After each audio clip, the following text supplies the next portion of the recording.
Hello प्यारे बच्चों, welcome back to Organise Knowledge channel. और आज की जो वीडियो है उसमें डिस्कस करेंगे worksheet number 36 for class 7th विषय विज्ञान है। और ये वर्कशीट आपके लिए 2 दिसंबर 2021 के लिए शेड्यूल की गई है। आज की जो वर्कशीट है प्यारे बच्चों, उसमें हम प्रकाश जो हमारा चैप्टर है उसी को कंटिन्यू करते हुए आगे पढ़ेंगे। वर्कशीट शुरू करने से पहले प्लीज़ चैनल को सब्सक्राइब कर दीजिए, बेल आइकन को भी प्रेस कर लो ताकि आपको आने वाली वीडियोस की नोटिफिकेशन वो समय से मिल जाए। देखिए आज की वर्कशीट में क्या दिया गया है। वस्तु का प्रतिबिंब। देखो, जब हम समतल दर्पण में देखते हैं, समतल दर्पण यानी जिसमें हम अपना चेहरा देखते हैं, जैसे कि जो भी ये बच्चा खड़ा है ये क्या कर रहा है, मान लीजिए आप ही हो, तो आप क्या कर रहे हो, आप जो है समतल दर्पण में अपना चेहरा देख रहे हो, तो आपको कुछ ऐसा ही दिखाई देता है। यानी आप जो है वो क्या हो जाओगे, वो वस्तु हो जाओगे, और जो छवि आपको दर्पण में दिखाई देती है वो प्रतिबिंब हो जाएगा। ठीक है, तो जब हम समतल दर्पण में देखते हैं तो हमें अपने चेहरे की छवि दिखाई देती है, जिसे हमारे चेहरे का प्रतिबिंब कहा जाता है। क्या कहा जाता है? चेहरे का प्रतिबिंब कहा जाता है। इस मामले में हमारा चेहरा वस्तु है और हमारे चेहरे की छवि उसका प्रतिबिंब है। ठीक है, क्लियर। उसके बाद देखिए, अब इसको हम एक छोटे से क्रियाकलाप के द्वारा समझेंगे। क्रियाकलाप क्या करना है, जब हम एक जलती हुई मोमबत्ती को समतल दर्पण के सामने रखें।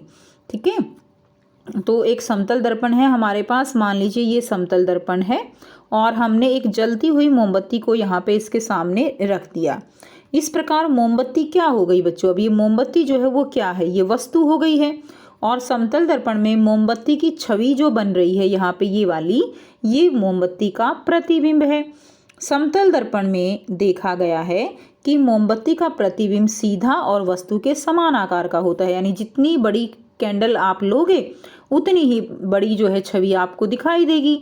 जितनी हाइट आपकी है उतनी ही आपको समतल दर्पण में दिखाई देती है।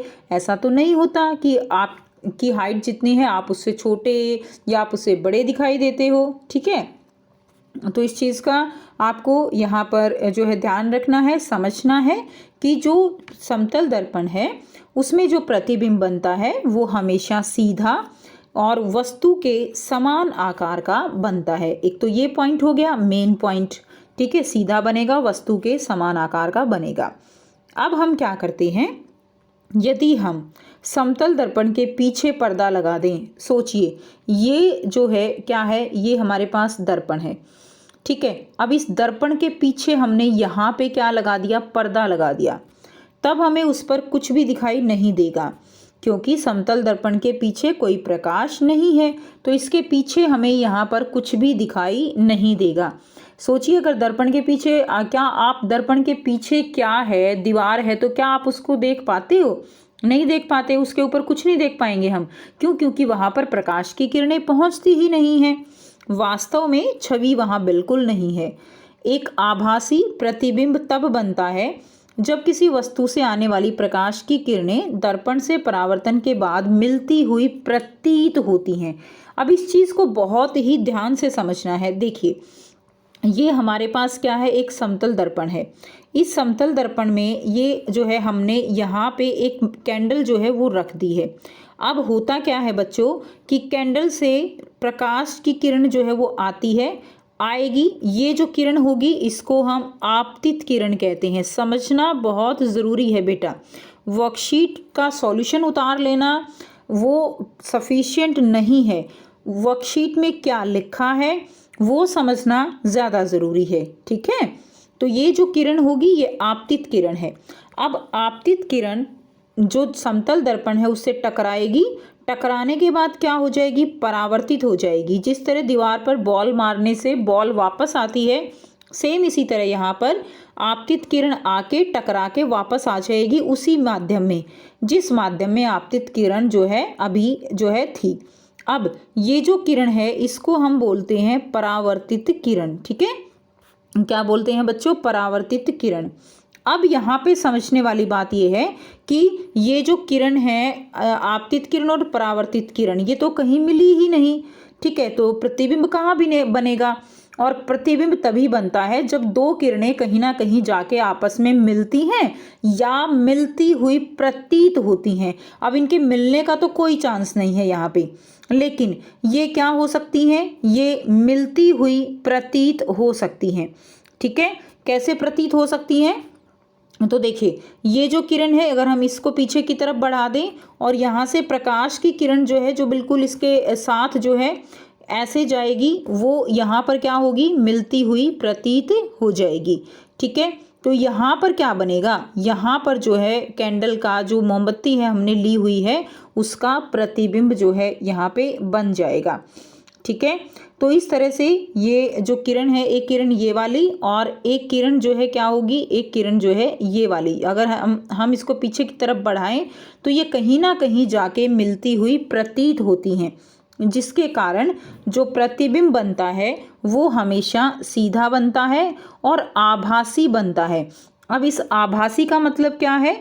आभासी का मतलब होता है कि जब प्रकाश की किरणें एक्चुअल में नहीं मिलती, ये किरणें एक्चुअल में नहीं मिल रही हैं, ये किरणें केवल पीछे मिलती हुई प्रतीत हो रही हैं, तब जो प्रतिबिंब बनता है उसको हम आभासी प्रतिबिंब कहते हैं।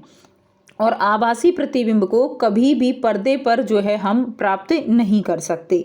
ठीक है, अब देखिए, एक समतल दर्पण सदैव सीधा सीधा हमने देख लिया, सीधा बनता है, वस्तु के समान आकार का और आभासी प्रतिबिंब बनाता है। कैसा प्रतिबिंब बनाता है? आभासी।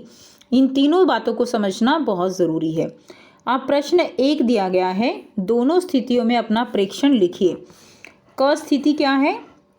समतल दर्पण के पीछे एक लंबवत पर्दा रखें। तो जो समतल दर्पण है उसके पीछे हमने एक पर्दा रखा, इस पर्दे पर मोमबत्ती का प्रतिबिंब प्राप्त करने का प्रयास करें। तो यहाँ पर क्या जो है आपको प्रतिबिंब मिल सकता है?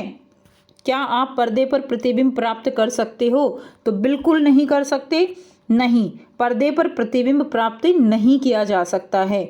अगर कारण लिखेंगे तो आप लिख देंगे कि यहाँ पर प्रकाश की किरण ही नहीं है, प्रकाश ही नहीं है। ठीक है, लेकिन आपसे कारण नहीं पूछा गया है तो सिंपल लिख दें, नहीं, पर्दे पर प्रतिबिंब प्राप्त नहीं किया जा सकता। सेकंड, ख दिया गया है, समतल दर्पण के सामने पर्दा रखें, इस पर्दे पर मोमबत्ती की प्रतिबिंब प्राप्त करने का प्रयास करें। अब आपको क्या करना है, ये समतल दर्पण है, यहाँ पे मोमबत्ती है, ठीक है, और यहाँ पे आपने क्या लगा दिया, बहुत ही सुंदर सा पर्दा लगा दिया। क्या अब मोमबत्ती का प्रतिबिंब यहाँ पर प्राप्त, इस पर्दे पर प्राप्त किया जा सकता है? बिल्कुल भी नहीं किया जा सकता, क्योंकि यहाँ पे प्रकाश जो है वो परावर्तित ही नहीं होगा। प्रकाश परावर्तित नहीं होगा तो पर्दे पर प्रतिबिंब नहीं बनेगा। ठीक है, यहाँ पे प्रकाश होते हुए भी परावर्तित नहीं होगा तो प्रतिबिंब कहीं दिखाई ही नहीं देगा। तो इसमें भी हम लिख देंगे, नहीं, पर्दे पर प्रतिबिंब प्राप्त नहीं किया जा सकता।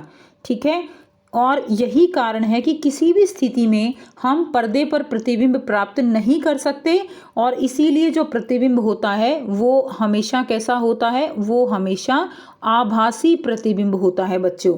ठीक है, नेक्स्ट देखिए, प्रश्न 2 है, समतल दर्पण द्वारा बनने वाले प्रतिबिंब की 3 विशेषताएं लिखिए। तो बच्चों आपको 3 विशेषताएं लिखनी है जो हमने अभी पढ़ी। पहला, समतल दर्पण सदैव सीधा प्रतिबिंब बनाता है। दूसरा, प्रतिबिंब हमेशा वस्तु के समान आकार का बनता है। और तीसरी जो विशेषता है वो है प्रतिबिंब हमेशा कैसा बनता है, आभासी बनता है। तो ये 3 बातें आपको बहुत इंपॉर्टेंट है यहाँ पर समझना। सो ये थी आपकी आज की साइंस की वर्कशीट। आई होप सभी बच्चों को ये क्लियर है। कोई भी डाउट है तो आप पूछ सकते हो। वीडियो अच्छी लगी तो प्लीज़ लाइक कर दीजिए, शेयर कर दीजिए और चैनल को सब्सक्राइब भी कर लीजिए। So thanks for watching students. मिलते हैं नेक्स्ट वीडियो में नेक्स्ट वर्कशीट के साथ। Take care.